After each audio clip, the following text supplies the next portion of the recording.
The sun rose gently over the crystal towers of the Velarath capital. A soft blue glow filled the air as Eli Warren opened his eyes. I sat up in bed, still thinking about the Queen's message from the night before. I hope this visit will bring more than just words. What did she mean by that? Was it just diplomacy or something else? A knock came on the door. A tall alien servant entered, her voice calm and smooth. The Queen has invited you to join her for morning tea. She requests your company in the Sky Garden. Eli got dressed quickly. He wore his dark blue diplomatic uniform, simple, clean, with the Earth's emblem on his left arm. As he followed the servant through glowing hallways, his mind raced with questions. When he stepped into the Sky Garden, he was stunned. It was floating high above the palace. Transparent floors let him see the clouds moving below. Strange trees with golden leaves swayed in the windless air. Floating birds sang soft alien melodies, and at the center stood Queen Sarava, dressed in flowing blue robes that shimmered like the sky itself. She turned when she heard his footsteps. Her face lit up not with power or control, but with something, almost shy. "I'm glad you came," she said. "I wouldn't miss it," Eli replied, trying to sound calm. They sat at a circular crystal table, surrounded by glowing plants. Strange cups held steaming violet tea that smelled like flowers and spice. "I hope you slept well," Sarava asked. "I did. Your message ... made me think." She nodded. Mine did too. They sipped in silence for a moment. Then Sarava leaned forward slightly. "Tell me about your world," she said. "It's not politics, not science. What is it like to live as a human?" Eli blinked. No alien ruler had ever asked him that. "Well, we live fast," he began. "Our lives are short, compared to yours. So we value moments, love, laughter, even pain. It all matters because time is limited." Sarava listened carefully, her eyes locked on his face. "That explains much," she whispered. "You carry emotions like fire, and I have lived. So long, my fire became ice." She looked down at her cup, but when I saw you yesterday, something melted. Eli didn't know how to respond. He looked at her, really looked. Not just a queen or alien, a person. "I don't fully understand what's happening," he said honestly, "but I feel it too. Something different." Sarava smiled, soft, warm. "I have studied your kind for many years," she said. "From a distance. Diplomats, your leaders, even your wars. But Yuli Warnar, the first human I've seen up close. And I am not what I expected either." Eli chuckled. "You're definitely not." Just then, a shadow moved between the trees. 2 alien nobles stood nearby, pretending to admire a plant. But Eli saw the way they watched him like he didn't belong. Sarava noticed too. Her smile faded slightly. "Some in my court do not welcome outsiders," she said, "especially not those who reach my heart." Eli kept his voice low. "I do!" "They see me as a threat. They see change as a threat," she replied. "And you bring change just by being here?" After tea, Sarava walked with him through a private wing of the palace. The walls showed old memories images, floating in the air of past rulers, ancient battles, and great alliances. One image showed a young Queen Sarava, standing proud, cold, untouched by emotion. "I was raised to rule without feeling," she said quietly. "To lead with mind, not heart. But now, I question that." They reached a small room filled with old books, real paper books. Sarava picked up a thin volume. "With a cracked cover, it's human poetry," she said. "It's translated into our language. I've read it many times." Eli took the book gently. He read the title, "To Burn Bright and Fade with Grace." "You really studied us," he said, surprised. "I admired what I did not understand," she answered. "I thought it was weakness, but now, I think it's power." Eli smiled. "We've always believed feeling something deeply is what makes life worth living." She looked at him, eyes soft. "You are very human, Eli Warren, and you are very alive, Queen Sarava." For a moment, the air between them was still. No words, just understanding. But then the door burst open. A palace guard stepped in, face tight with concern. "Forgive me, Your Majesty," he said, "but you must see this." He handed her a glowing tablet. She read quickly, then looked up with a hard expression. "What is it?" Eli asked. "There was an incident," she said. "A group of nobles met in secret last night. They believe I am too close to the human envoy. They fear I am compromised." Eli frowned. "They want to stop the talks? Worse," she said. "They want to remove me from the throne?" Eli stood still. "Because of me. Not you," she said firmly. "Because of what I'm becoming with you here." She handed him the tablet. A message glowed on the screen. The queen must return to Velarath tradition. She must not be influenced by alien emotions. For the future of the empire, she must be purified, door replaced. Eli looked up, shocked. "They want to." "Yes," she said. "I will not let them." Sarava took a breath, then turned to her guard. "Bring my most loyal warriors. Quietly. Prepare the inner chamber." The guard bowed and left quickly. Eli stepped closer.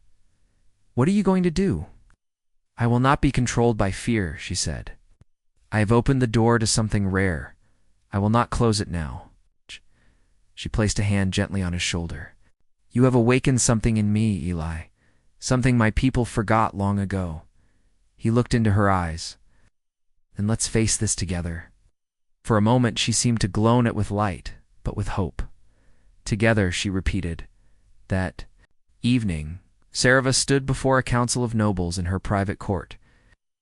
Eli watched from the side, standing tall but silent. The nobles stared at her with cold expressions.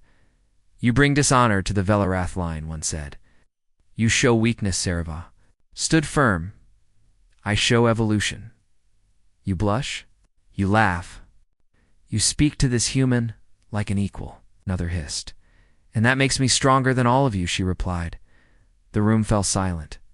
Then one noble stepped forward. His voice was low and dangerous. "If you do not step down, we will remove you." Sarava didn't blink. "Then try." Before they could react, a group of her guards entered quietly and surrounded the room. "Anyone who challenges my rule now will be exiled," she said calmly. No one moved. One by one, the nobles lowered their heads. When they left the room, Sarava turned to Eli. "They will try again," she said, "but I've made my choice." Eli stepped closer. "So have I." For the first time, Queen Sarava reached out and held his hand. No one saw it but the stars outside.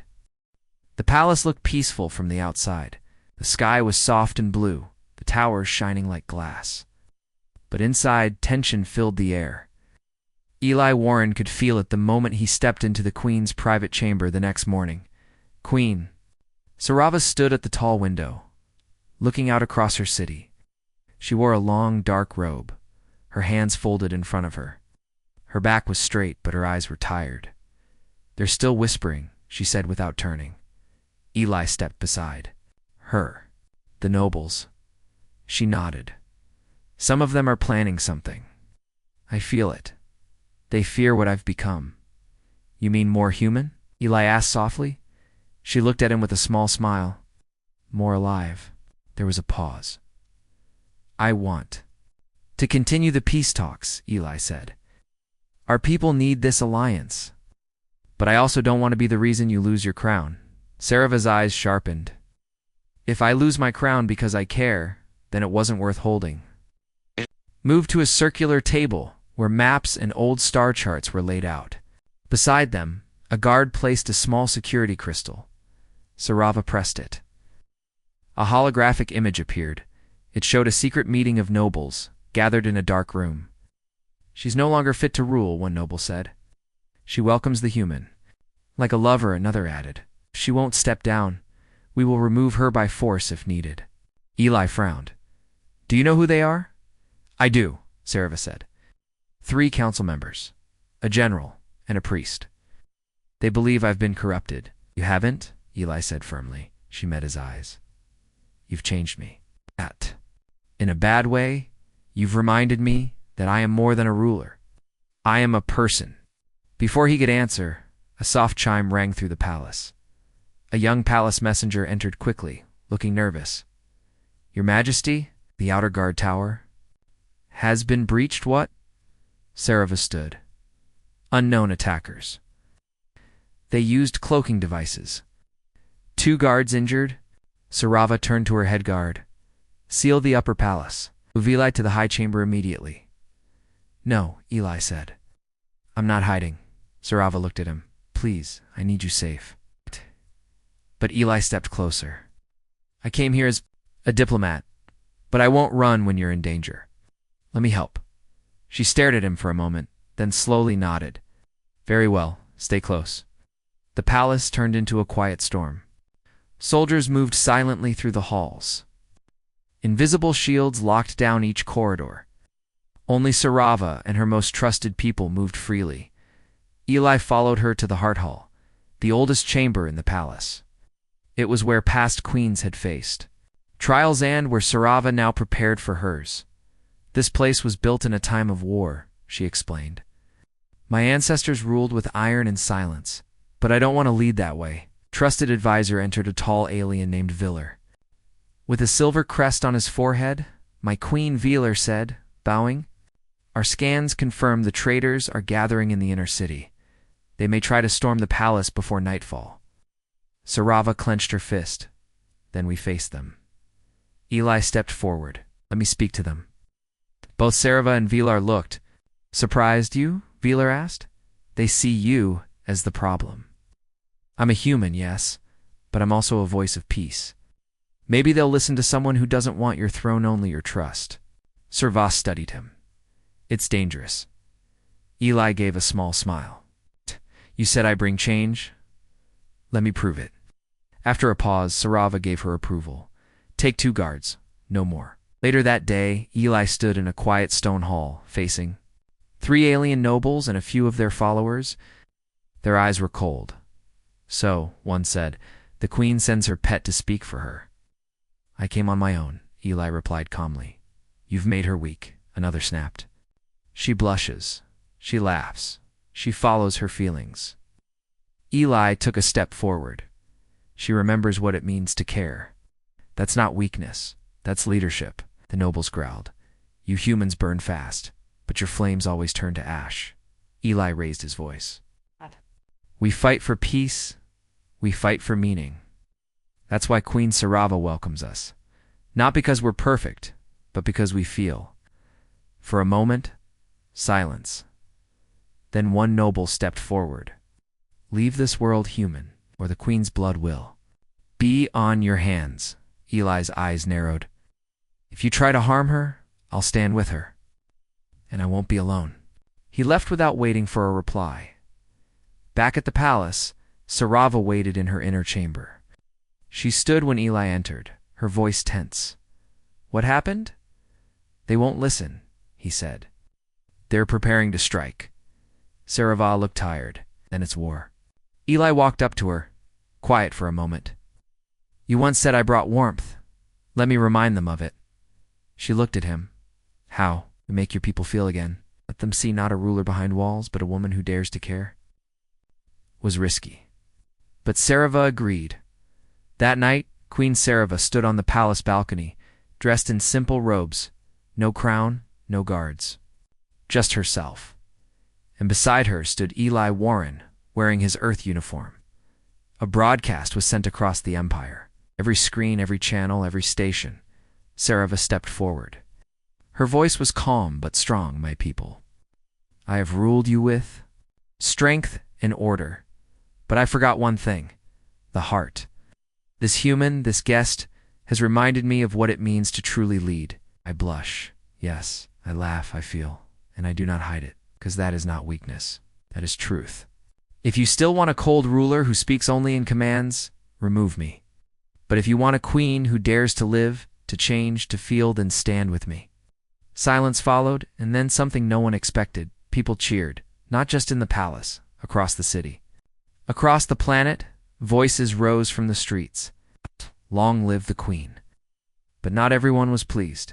That same night, as the city lit up in celebration, Group of rebel soldiers moved toward the palace in secret. Weapons drawn, orders clear, kill. The queen, end the change. Inside the palace, alarms rang. Eli and Sarava stood together, guarded by her most loyal fighters. They're coming, Veeler said. We must move to the inner vault. Sarava turned to Eli. Are you ready? Eli nodded, with yes. They ran through hidden tunnels as blasts rocked the palace above. Eli grabbed a weapon from a fallen guard. He had trained with one, but never used it in real battle. Now, he had no choice. They reached the final chamber just as the rebels arrived. Blasters fired. Guards fell. Smoke filled the air. Eli fought beside Sarava, covering her as she guided wounded soldiers to safety. In the middle of the chaos, Sarava stood tall. Her voice rose above the gunfire. Stop this madness. I am your queen. One rebel paused, shaken. Eli stepped beside her, shouting, She stands for you, for your future. And slowly others began to lower their weapons. The fighting stopped. Some rebels dropped to their knees. Others simply walked away. The battle was over, not with fire but with truth. The fires had gone out, but the air still smelled of smoke. The palace was quiet now. Broken walls, fallen statues, ash scattered across the floors. Yet in the center of the great hall, Queen Sarava stood tall. Her royal robes were torn. Arm was scraped. But her eyes were full of strength. Beside her stood Eli Warren. His uniform burnt in places, his hands still gripping the energy staff he used during the fight. He looked tired but proud. The rebellion had been stopped, but not completely ended. Some traitors had surrendered. Some had vanished.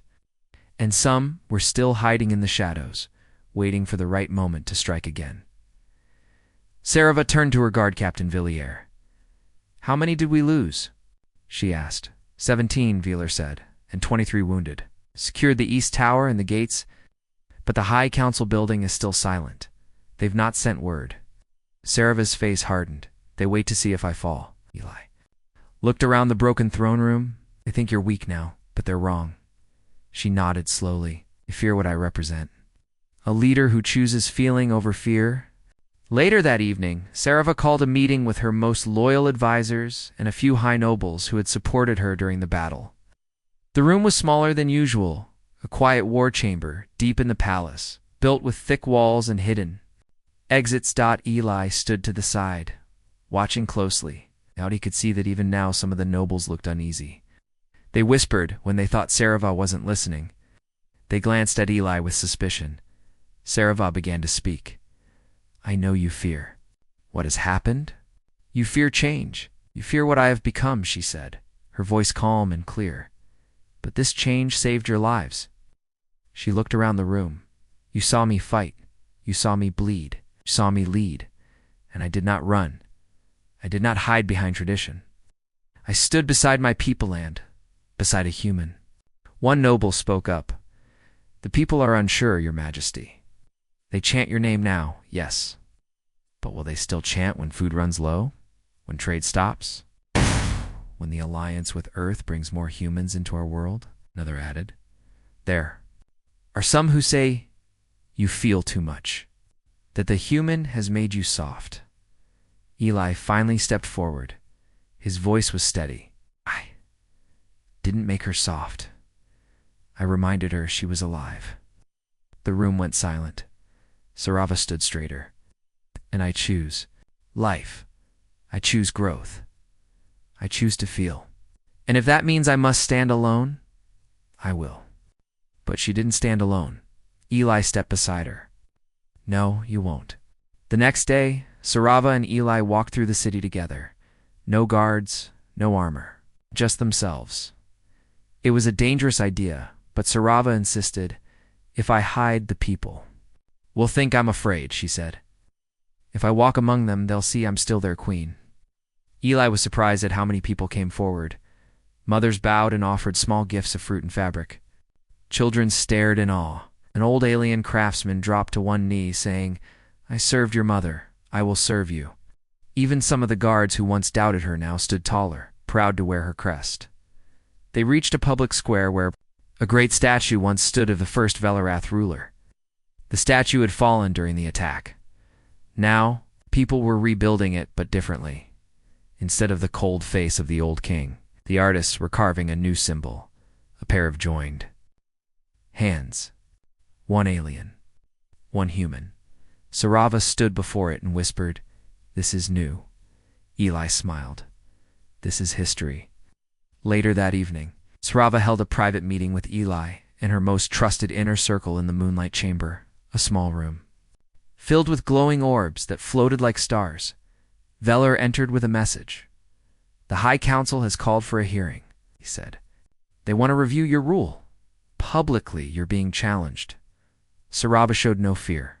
"Of course they are. They'll try to push you to resign," Velar said. "They'll say your actions have broken old laws." Eli stepped closer, and we bring new truth. Sarava looked thoughtful. "They expect me to defend myself with logic and law, but I will speak from the heart." Velar looked nervous. "That's risky." "That's real," she answered. The next morning, High Council Hall was filled. Hundreds of nobles, priests, generals, and citizens. Some stood with respect, others whispered in anger. In the center stood Sarava without crown or throne.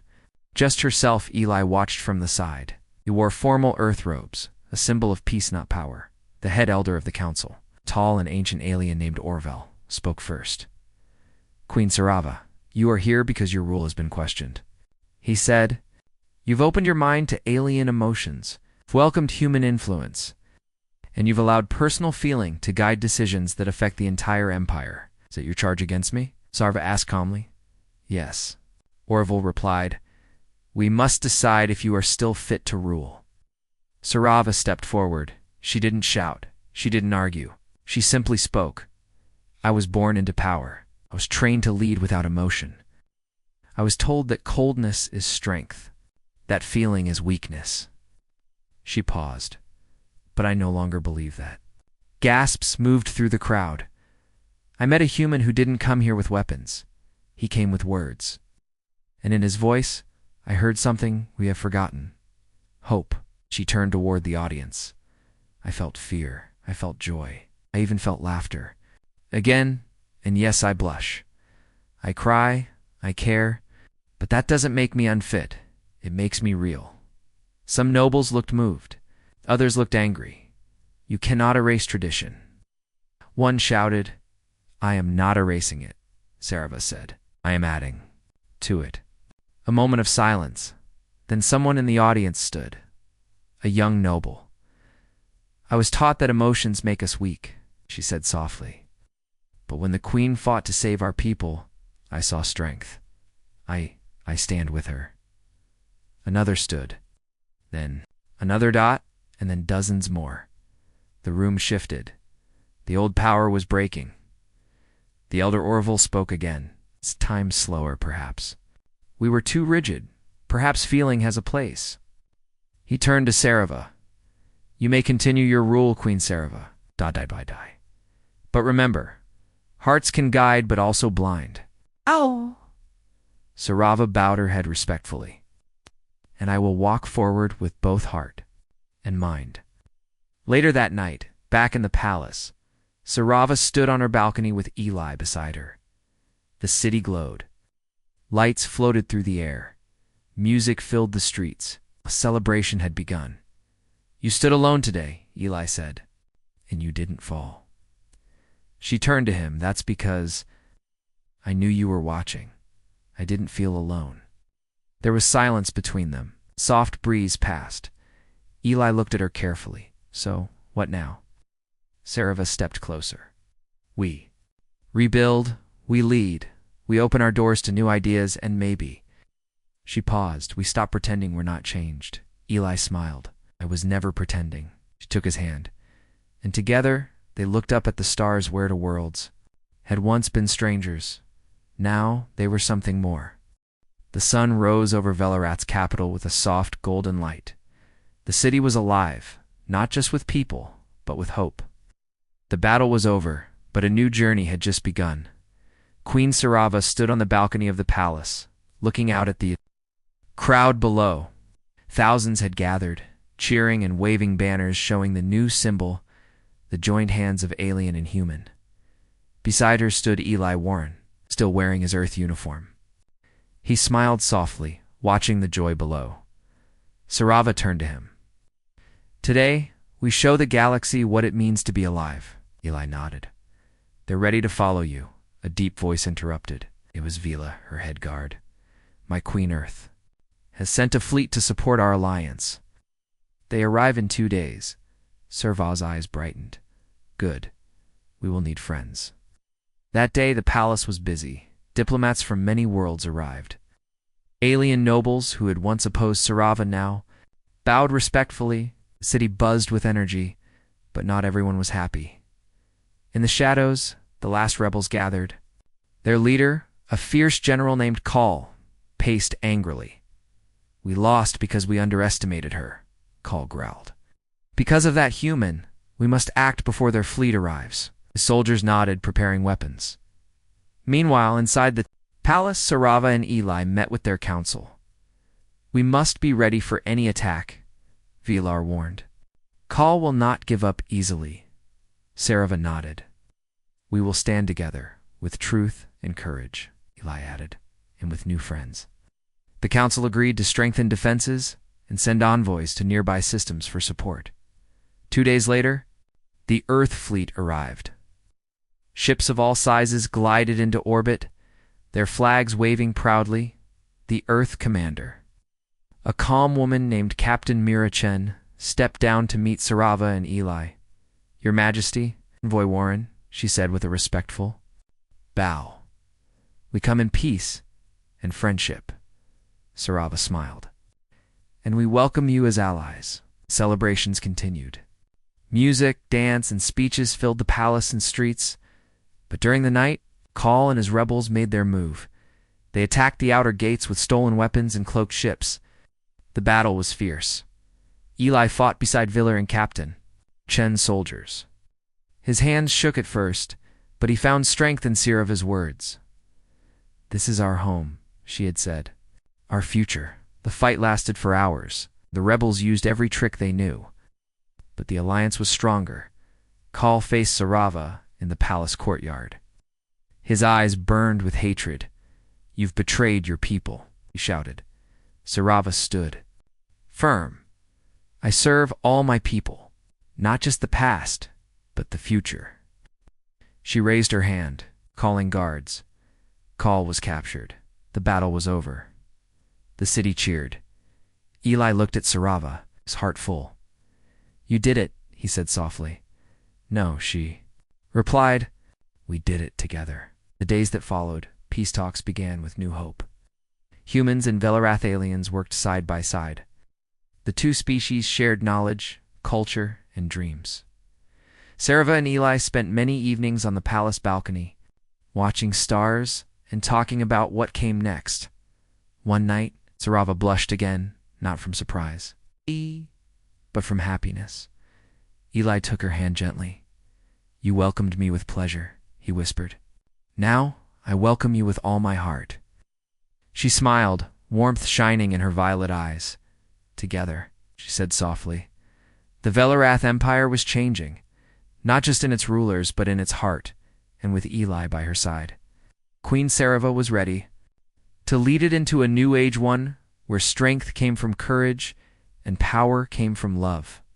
Liam Cade stood on the smooth balcony of the Grand Varelian Summit Hall. The sky above was a sea of stars, so close it felt like he could touch them. The moon of Varelia, where the Galactic Peace Summit was held, was known for its beauty and calm atmosphere, but Liam wasn't calm at all.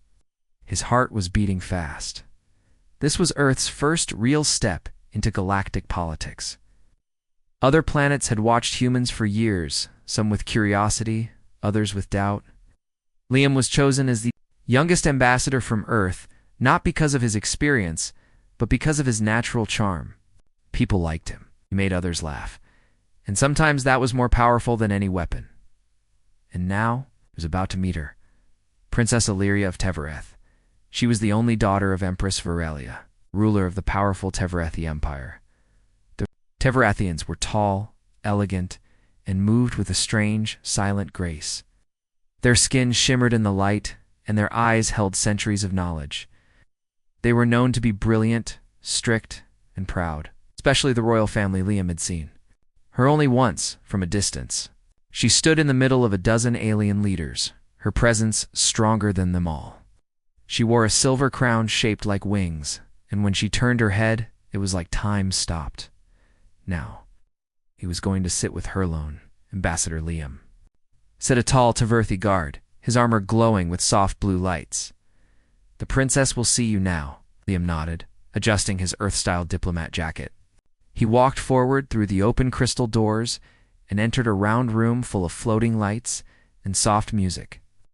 At the center sat Princess Ilaria, her long silver dress folding around her like liquid metal. She was looking at a small star map in front of her, but when Liam entered, she turned. Her eyes were violet, glowing faintly in the dim light. She studied him from head to toe, not with disgust, but with amusement. "You're the human," she said, her voice calm and smooth. "And you're the one who controls half the outer galaxies," Liam replied with a nervous smile. "I guess we're both kind of famous." A small smile formed on her lips. "I expected someone older." "I age well," he joked. "Give me a few years and I'll look as ancient and wise as your court ministers." That made her laugh softly. It was a quiet, graceful laugh, like a waterfall hidden behind a veil. Liam felt proud. Not many could make a Teverthi royal laugh, especially not a human. She offered him a seat.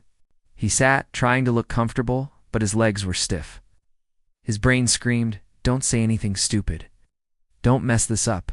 They spoke for hours. First about politics, then about culture, and about silly things like Earth food, music, and what dancing looked like to humans.